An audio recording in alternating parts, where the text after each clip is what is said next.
안녕하셨습니까? 샬롬입니다. 그동안 잘 계셨는지요? 우리가 오늘은 마태복음 17장 24절에서부터 27절에 나오는 말씀을 함께 공부하려고 합니다. 근데 이거 공부하기에 앞서서 우리 지난 시간에 했던 내용을 핵심적인 내용만 좀 정리해 보도록 하겠습니다. 우리 지난 시간에 우리 예수님께서 이런 말씀을 하셨죠. 제자들에게 너희들이 겨자씨만한 믿음만 있어도 산을 명하여 옮길 수가 있다라는 이런 말씀을 하셨어요. 이 말의 뜻이 무엇이었습니까? 제대로 된 믿음이 겨자씨만큼만이라도 있으면 산을 옮길 수 있다라는 거예요. 즉, 믿음은 얼마나 많고 적으냐, 물론 이것도 중요하지만 그 믿음이 제대로 된 믿음이냐, 제대로 되지 못한 믿음이냐, 이것이 굉장히 중요한 거예요. 제대로 된 믿음은 무엇입니까? 우리 주님께서 지난 시간에 가르쳐 주었던 것. 우리 하나님께서 어떤 귀신 쫓아내는 능력, 병 고침의 능력, 이런 능력들을 제자들에게 주셨는데 그 능력을 왜 주셨나요? 그 능력 가지고 자기네들이 잘났다고 뽐내라고 그런 능력을 주셨습니까? 아니지요. 우리 하나님께서, 우리 주님께서 제자들에게 그런 능력을 주신 것은 뭐냐? 그 능력을 가지고 하나님 나라의 복음을 증거하고 하나님의 나라 건설을 위해서 사용하라고 주신 거예요. 이 죄악의 권세를 무찌르고 의의 나라, 하나님의 거룩의 나라를 건설하라고 이런 능력을 주신 거예요. 그래서 오직 성령이 너희에게 임하시면, 그리고 하나님의 권능이 너희에게 임하시면 그걸 가지고 뽐내는 것이 아니라 유대와 사마리아와 땅끝까지 이르러서 이 하나님 나라의 증인의 역할을 해야 된다라는 이런 믿음이 제대로 된 믿음이다. 또 우리 주님께서는 제자들에게 무엇을 보여주셨나요? 변화산에서 주님이 영광의 모습으로 변형되는 모습을 보여주셨습니다. 근데 이런 영광의 모습으로 변화되는 것은 저절로 되는 일이 아니에요. 이 영광의 모습이 되기 위해서는 먼저 사람들에게 넘기워져야 되고 채찍에 맞아야 되고 찔려야 되고 고난당해야 되고 심지어는 죽으셔야 되는 거예요. 왜? 주님께서 왜 이렇게 사람들에게 넘겨서 고난받습니까? 우리의 죄 문제를 위해서 희생하고 섬기고 고난받으시고 죽으셔야 했던 거예요. 그런 일들을 감당했을 때 바로 우리 주님은 영광의 모습으로 변화된다라는 것입니다. 그러니 영광은 저절로 얻어지는 것이 아니라 섬김, 희생, 그리고 죽음, 이런 걸 통해서 결국은 영광의 모습으로 나아갈 수 있다라는 이런 믿음이 정말 겨자씨만한 믿음이라 할지라도 그런 믿음이 제대로만 있다면 정말 그 믿음 가지고서 우리가 산을 명할 경우에 이 산이 옮기워질 수 있다.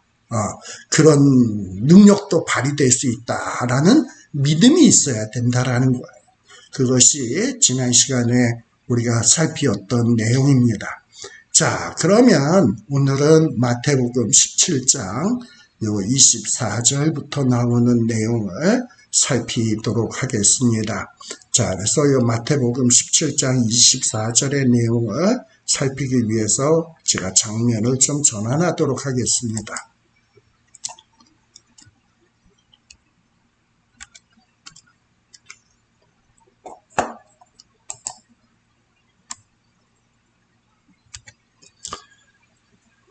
자, 제목을 이렇게 정했습니다.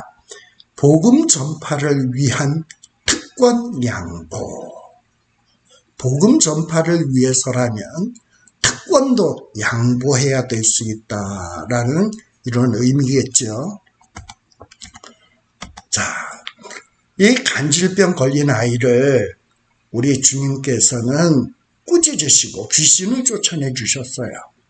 그리고서는 그 아이가 귀신이 쫓겨나가자마자 이 겉으로 드러난 간질병이 치료함을 받게 되죠. 이런 놀라운 기적이 있은 뒤에 우리 주님과 주님의 제자들은 가버나움에 이르게 됩니다. 가버나움은 그야말로 예수님과 제자들이 잘 알고 익숙한 동네예요. 그곳에서 주로 복음을 많이 증거했고 사역을 많이 했습니다.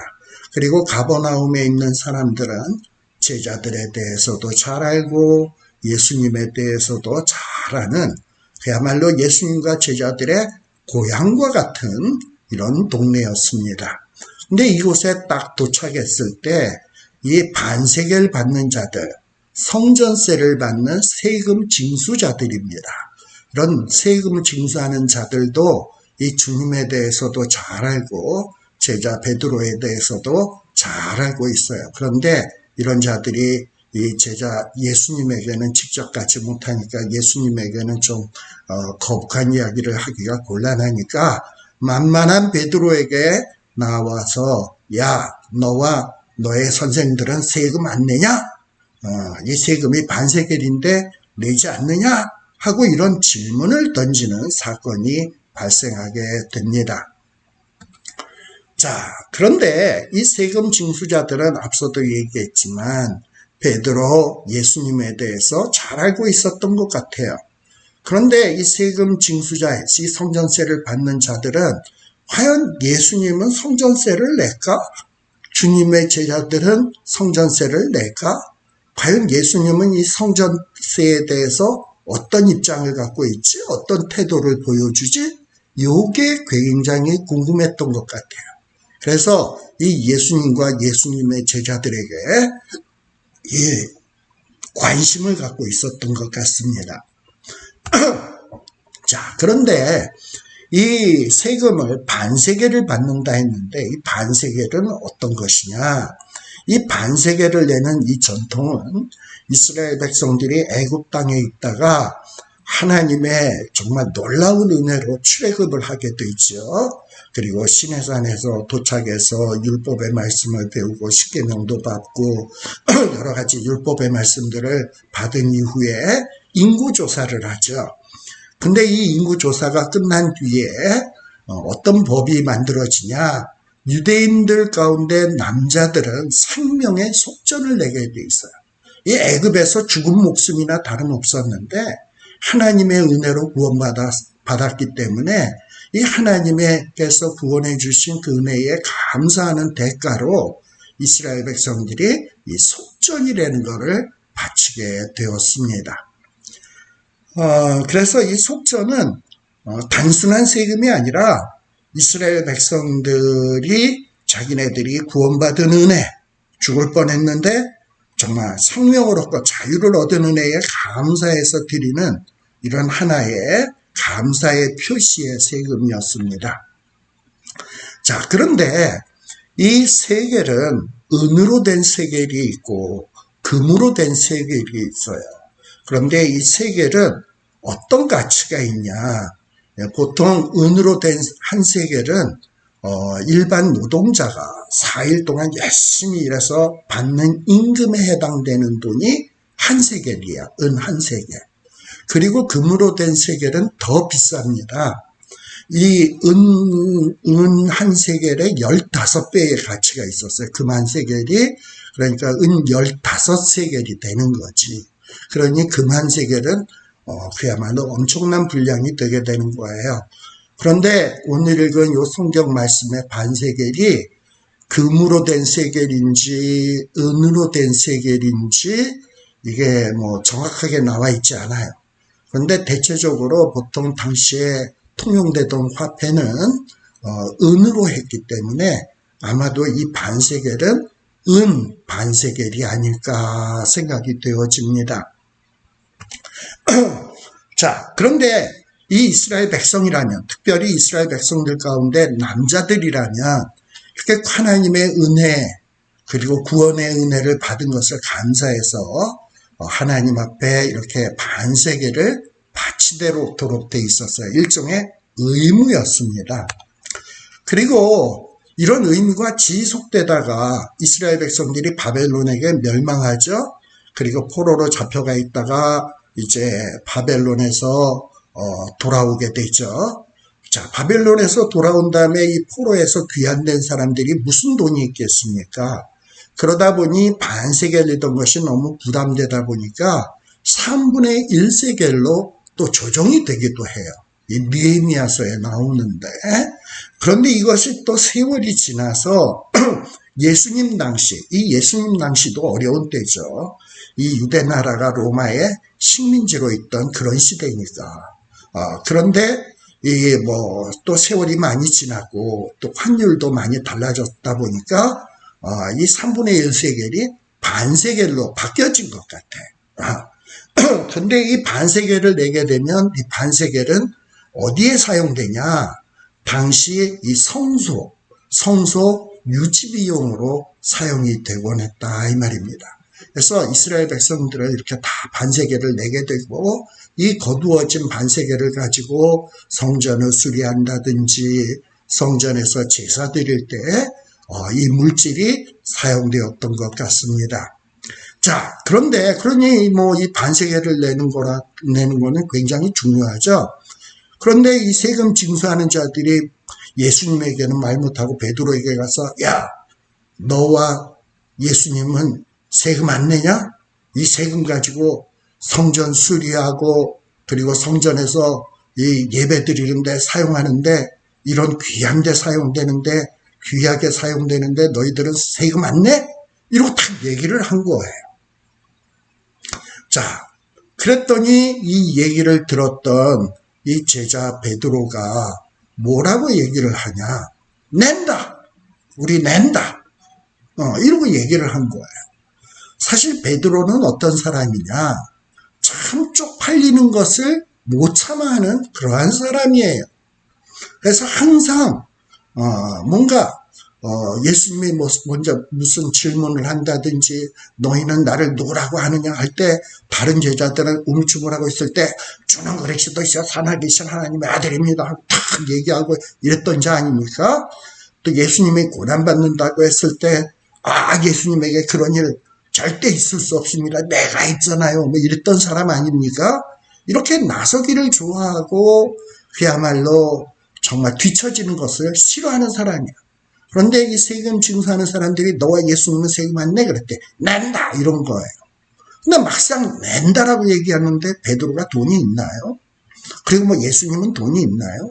근데 낸다라고 호언장담을 하고 이제 집에 들어가서 예수님을 만나려고 하니까 걱정이 되는 거지. 아이고 내가 그냥 호기를 부리면서 내 멋대로 낸다라고 멋대로 행동을 했는데 이거 예수님에게 얘기하면 꾸중 듣는 것 아니야. 이래서 막 우물쭈물 막 그냥 걱정 근심 속에서 막 이렇게 우물쭈물하고 있는데 이러한 제자 베드로의 모습을 예수님이 딱 보시고서는 이 베드로가 말하기도 전에 성경에 보면 예수님께서 먼저 가라사대 시몬아 네 생각이 어떠하뇨? 라고 묻는 거예요.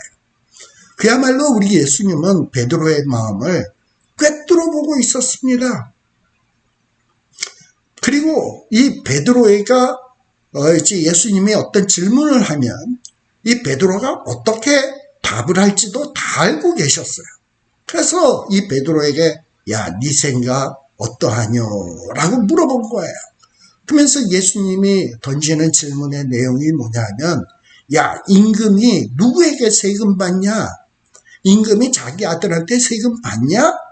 아니지. 그러면 임금들은 누구에게 세금 받냐? 아들에게 받냐? 타인에게 받냐? 백성들에게 받냐? 물어본 거예요. 여러분들 이런 질문의 답변은 뭡니까? 이 임금의 아들이 세금 냅니까? 물론 요즘에는 대통령도 세금 내고 대통령 아들도 세금 내죠. 근데 옛날에는 임금이 무슨 세금을 내? 모든 게 다 자기 건데. 그러니 임금의 아들이 무슨 세금을 내겠어요? 누구만 세금을 냅니까? 일반 백성들만 세금 내는 거죠. 그러니 이 질문의 답변은 너무나도 뻔한 거야. 임금의 아들이 내는 것이 아니라 백성들이 내는 거죠. 아니나 다를까 26절에 보면 베드로가 뭐라고 얘기합니까? 임금의 아들 아니죠. 타인에게 받는 겁니다. 백성들에게 받는 겁니다.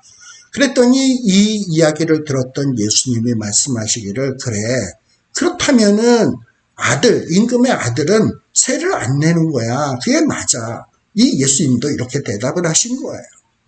자, 그런데 우리 예수님은 어떤 분이십니까? 우리 예수님은 온 우주 만물의 주인이시고 온 세상의 임금이신 하나님의 아들이세요. 그리고 예수님은 심지어는 하나님과 동등된 자다라고 또 얘기를 해요. 그럼 이런 분이 무슨 세금을 낼 필요가 있겠습니까? 그리고 이스라엘 백성들이 출애굽을 하고 하나님의 은혜로 출애굽을 해서 감사하는 마음에서 이 성전세를 내는 법이 만들어진 거잖아요. 그런데 이 하나님과 예수님은 이런 법 위에 계신 분이거든. 그러니 이 율법이 정한 의무 조항에 매여 있는 분이 아니야. 초월된 분이야. 그러니 이 예수님은 이 세상의 법에 의해서 세금을 낼 필요가 없는 분이에요. 이 세상의 주인인데 무슨 세금을 내겠습니까? 그런데 우리 예수님은 이런 특권이 있음에도 불구하고 예수님은 자기의 특권을 주장한 것이 아니라 타인의 유익을 우선적으로 생각하시는 그런 분이야. 그리고 사람들을 사랑하는 사랑의 원리에 따라서 사시는 분이야. 그리고 자기의 특권을 주장하고 자기의 권리를 주장하고 유익을 주장하는 분이 아니라 남을 위해서 스스로 낮아지기를 원하시는 그런 분이다, 이 말입니다. 마태복음 3장에 보면 우리 예수님이 세례 받으시는 장면이 나와요. 여러분, 세례는 누가 받습니까? 세례의 의미가 뭡니까? 물을 끼얹는 거 아니야. 물로 씻는 거예요. 자, 어떤 자가 물로 씻어야 됩니까? 더러운 자가. 그런데 예수님은 더럽습니까? 죄가 있습니까? 없지요. 깨끗하신 분인데 세례 받을 필요가 없는 분이에요. 그런데 예수님은 세례를 받으셨어요. 그리고 세례를 받기 위해서 세례 요한 앞으로 나왔습니다. 이 세례 요한은 예수님을 어떻게 생각을 했냐? 나는 이 예수님의 신들매도 감당할 수 없는 분이다. 그야말로 예수님은 엄청나게 존귀한 분이다. 그 앞에서 나는 아무것도 아니다라는 생각을 하던 그런 사람이에요. 그런데 예수님이 세례 받겠다고 세례 요한 앞으로 오게 되니까 세례 요한이 그야말로 너무너무 부담스러운 거예요. 예수님이 어떻게 나 같은 사람에게 세례를 받을 수가 있습니까? 이건 정말 부당합니다. 있을 수 없는 일입니다. 라고 얘기를 할 때 우리 예수님이 마태복음 3장 15절에 뭐라고 말씀하시냐?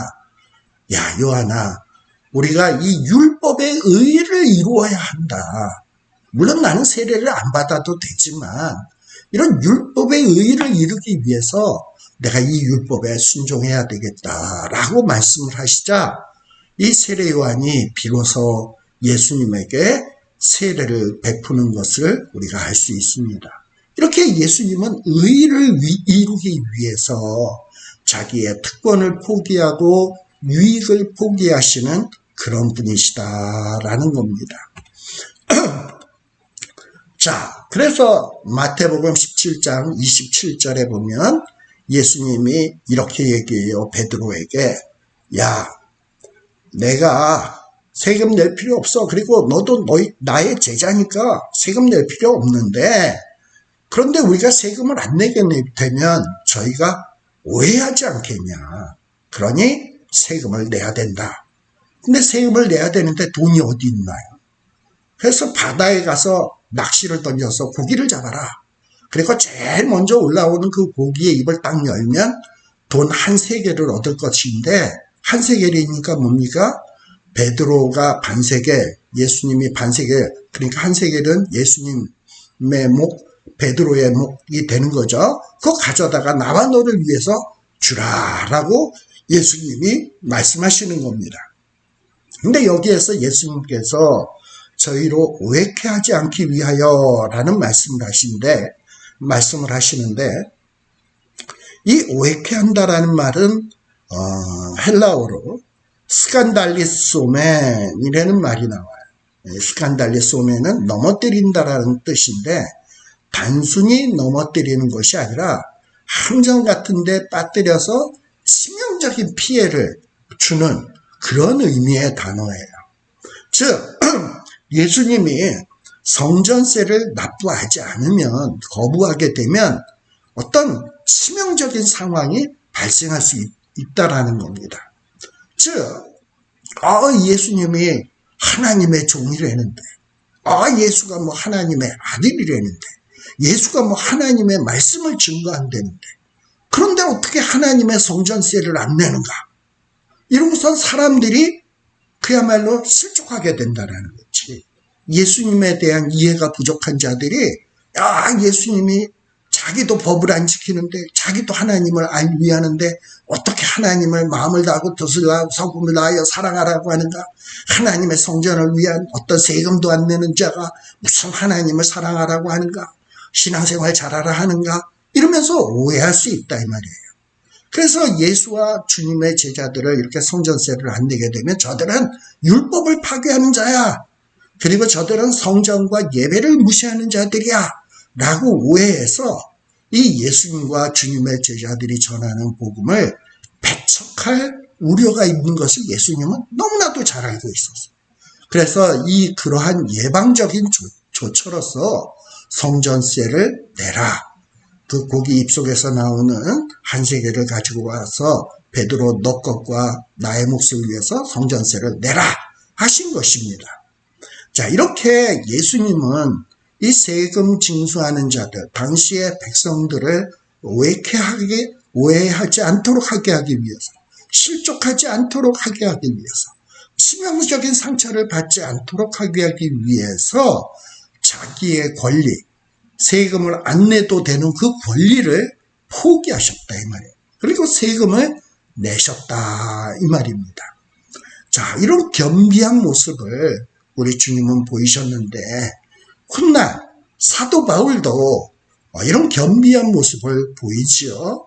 내가 정말 믿음이 연약한 자들, 적은 소자들이 실족하게 된다면, 내가 이 제사상의 음식을 먹음으로써 저들이 실족하게 된다면, 음식 함부로 먹음으로써 저들이 실족하게 된다면 나는 정녕 먹지 않으리라. 먹을 수 있는 권리가 있는데도 불구하고 안 먹겠다 라고 말씀했던 것을 우리들이 잘 알고 있습니다. 그리고 이 사도 바울은 복음 증거자고 전도자였기 때문에 사람들로부터 어떤 이런 사랑의 대접 또는 사례 받을 권리가 충분히 있었어요. 그런데 이런 사례를 받고 사랑의 대접을 받다 보면 사람들이 수근수근할 것 같으니까 내가 그런 권리가 있지만 나는 그런 권리를 행사하지 않겠다. 그래서 손수 장막을 기워가면서 돈을 벌어서 전도하고 선교 활동을 했던 것을 잘 알 수 있습니다. 사도 바울도 얼마든지 대접받으면서 사례받으면서 편하게 활동할 수 있었어요. 그런데 이 믿음이 없는 자들을 실족하지 않기 위해서 자기의 권리를 포기했다라는 거예요. 이것이 우리 고린도 전서에 보게 되면 8장 13절, 9장 12절, 9장 22절에 보면 잘 나타나 있는 것을 볼 수 있습니다. 자, 그리고 우리가 여기서 또 생각해 볼 것은 사실 여기에서 희한한 사건이 하나 나오죠. 바다에 가서 낚시 던져라. 그러면 제일 먼저 올라오는 고기를 잡아다가 입을 열면 그 입 속에서 돈이 나올 거다. 그걸로 세금 바쳐라. 뭐 이렇게 예수님이 말씀하셨단 말이에요. 그리고 실제로 제자가 바다에 나가서 낚시를 던졌더니 예수님이 말씀하신 대로 이루어졌다 이 말입니다. 그렇다면 예수님이 보여주신 이 기적의 의미가 뭐냐 이 말입니다. 너희들이 세금 내는데 돈 없어? 그럼 바다에 나가서 낚시해. 그리고 고기 잡아서 입 벌려. 성경대로 입 벌려가지고 거기서 돈 나오는 거로 세금 바쳐. 뭐 이걸 가르친 건가요? 뭐 제자들에게 돈 버는 방법을 가르친 것입니까? 아니죠. 절대 아니에요. 그런 의미가 아니에요. 이 말씀은. 이 말씀의 의미는 어떤 의미냐? 너희들이 정말 이 세상에 미련을 두지 아니하고 하나님 나라의 복음, 하나님의 나라, 그리고 먼저 그의 나라와 그의 의를 위하여 일을 열심히 하면, 정말 필요하다면 하나님은 고기의 입을 통해서 거기에서 한 세겔이 나오게 해서 너희를 채워주시겠다라는 그런 메시지예요. 먼저 그의 나라와 그의 의를 위하여 열심히 살면 너희들이 떡을 위해서가 아니라 하나님의 말씀대로 살면 떡도 주시겠다. 너희들이 하나님 나라와 하나님의 의를 위해서 살면 필요한 것이 있다면 하나님이 더해 주시겠다. 창조주 하나님이 그거 못하겠냐 라는 그런 메시지예요. 이게 바로 주님이 주시는 메시지다라는 거예요.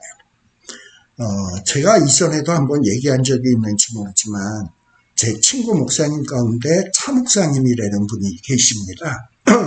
근데 이분이 유학생 신분으로 여기 미국에 와서 공부하고 그리고 이제 한국에 돌아가기 전에 저와 함께 사역을 했던 적이 있어요. 유학 오기 위해서 한국에 있었던 재산 다 정리하고 미국에 와서 유학하느라고 돈 다 썼죠.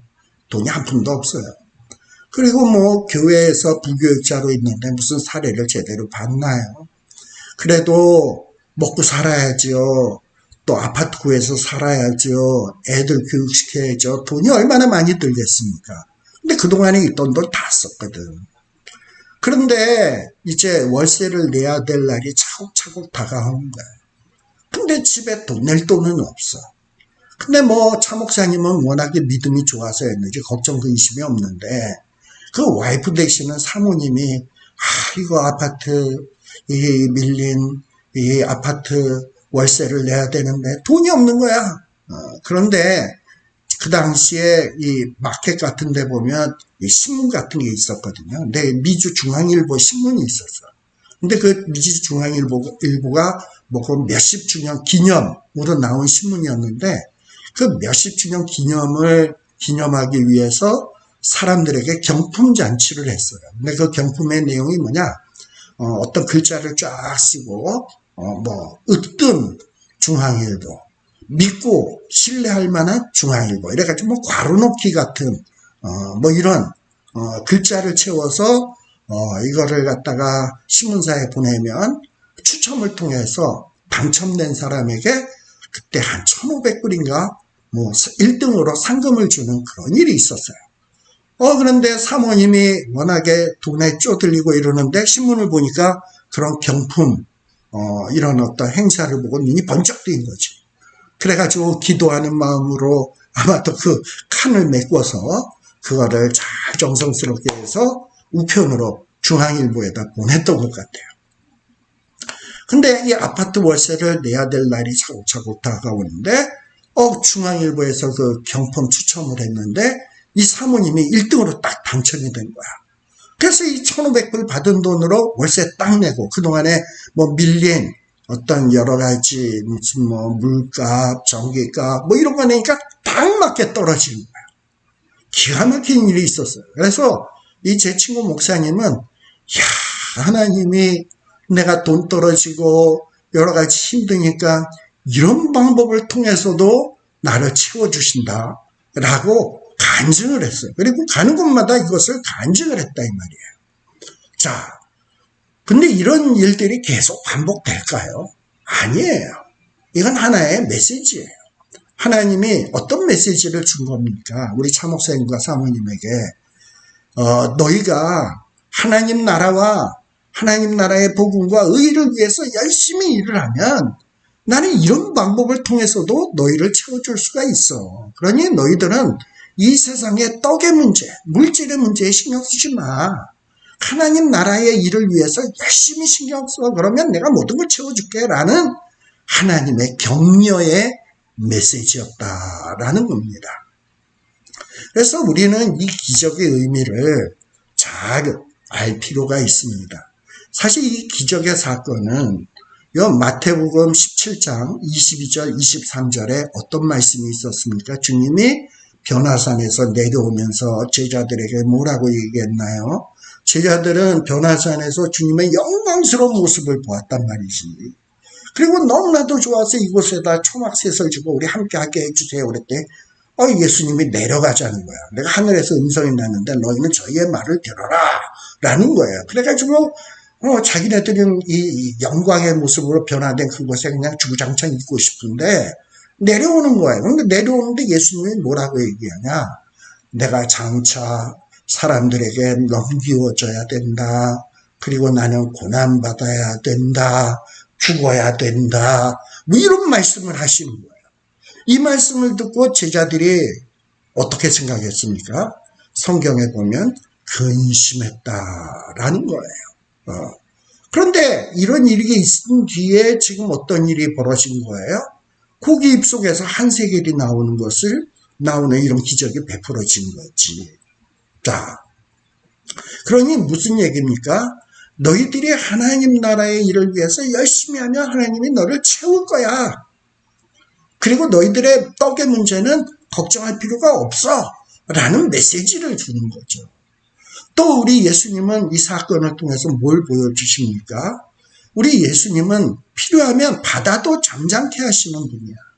또 오병이어의 기적도 베풀 수 있는 능력자예요. 그럼에도 불구하고 예수님 스스로가 어찌했습니까? 낮아지시고 고난받으시고 자기의 특권을 포기하시고 그러셨어요. 그는 근본 하나님과 본체시나 자기를 비워 지극히 낮아지셨어요. 어디까지? 죽기까지 낮아지셨어요. 네. 세금 낼 의무도 없는데도 불구하고 세금을 내셨어요. 왜? 믿음이 없는 세금 징수자들이 오해할까봐, 그들이 실족할까봐 이렇게 자기를 낮추시고 권리를 포기하시는 이런 모습을 보이셨다라는 겁니다. 오늘날 우리 한국 기독교를 한국의 많은 젊은이들이 뭐라고 얘기하냐? 개독교라고 얘기를 합니다. 참 창피스러운 일이에요. 그리고 교회 목사, 교회 신자들의 아이를 뭔 개떡같이 안다 이 말입니다. 어쩌다 이런 일이 발생되었습니까? 오늘날 신자들이 소위 주님의 제자들이라는 자들이 하나님의 선민이라는 자들이 세상에 나가서 섬기고 희생하고 봉사하고 그리고 그들을 위해서 썩어지는 미랄이 되기는커녕 그저 자기네들의 유익, 나만 축복받는 일, 그리고 헌신하고 봉사하고 섬기는 일에는 게으르다 보니까 이 세상 사람 눈으로 볼 때 아유 저 따위로 살려면 나 교회 안 나가, 저 따위로 살려면 나는 예수 안 믿어, 이런 일이 생긴 것 아니겠습니까? 참 이건 우리의 책임이요, 그리고 참 우리가 부끄럽게 생각해야 될 일이 아닌가 싶습니다. 오늘날 이런 우한 코로나 그리고 여러 가지 홍수, 가뭄 이런 일로 인해서 나라가 매우 어렵습니다. 경제적으로도 어렵고 정치적으로도 암울한 시기예요. 근데 이런 시기에 교회가 성도들이 과연 어떤 역할을 하고 있나? 과연 섬김의 역할을 하고 있나? 정말 그들을 하나님께 인도하기 위해서, 복음을 증거하기 위해서, 하나님의 백성 만들기 위해서 우리의 특권을 포기하고 우리의 유익을 포기하고 과연 그들을 섬기고 있는가? 이런 것들을 우리가 한번 생각해 볼 필요가 있습니다. 지금 오늘 본문에서 살펴본 예수님의 겸손의 교훈, 이거는 주님께서 베드로와 제자들에게만 가르친 것이 아닙니다. 오늘 우리 모두에게 가르치고 있다는 사실을 잊어서는 안 되는 거죠. 여러분들 이것을 마음에 새기시고 정말 이 시대를 밝히는 진정한 주님의 제자로서의 모습으로 나아갈 수 있는 저와 여러분이 되었으면 좋겠네요. 기도하겠습니다. 하나님 아버지, 오늘날 우리들이 또 오늘날 우리 기독교가 세상 사람들에게 조롱받고 있습니다. 개독교라고 합니다. 그리고 우리 신자들을 바라보면서 저자들처럼 될 거라면 나는 교회 안 나가, 나는 예수 안 믿어 라는 말이 공공연히 들리곤 합니다. 이것이 누구의 책임입니까? 우리들의 책임 아닙니까? 우리가 섬기지 못했고 희생하지 못했고 썩어지는 미랄이 되지 못했기 때문입니다. 아버지 하나님, 주의 복음을 위해서라면 우리의 권리를 포기할 수 있는 자들이 되게 하여 주시옵소서. 주님의 나라 건설을 위해서라면 나의 유익을 그야말로 희생할 수 있는 이런 믿음의 소유자가 되게 하여 주시옵소서. 우리는 이 땅에 떡을 위해서 사는 자가 아닙니다. 이 세상에서 돈 벌기 위해서 사는 자가 아닙니다. 이 세상의 쾌락을 위해서, 쾌락을 즐기기 위해서 사는 자가 아니라 우리는 이 땅에 하나님의 나라의 건설을 위해서 부름받은 자들임을 명심하게 하여 주시옵소서. 그리하여 이 일을 위해서 쓰임받는 자들이 되게 하여 주시옵소서. 주님이 근본 하나님의 본체시나 지극히 낮아지셨던 것처럼 우리도 지극히 낮아지게 하여 주시고, 그리고 이 낮아짐을 통해서 주의 영광을 드러내는 이런 믿음의 백성들, 참된 주님의 제자들이 되게 하여 주시옵소서. 예수님 이름으로 기도드리옵나이다. 아멘. 수고하셨습니다. 또 우리 다음 시간에 만나도록 하겠습니다. 바이바이.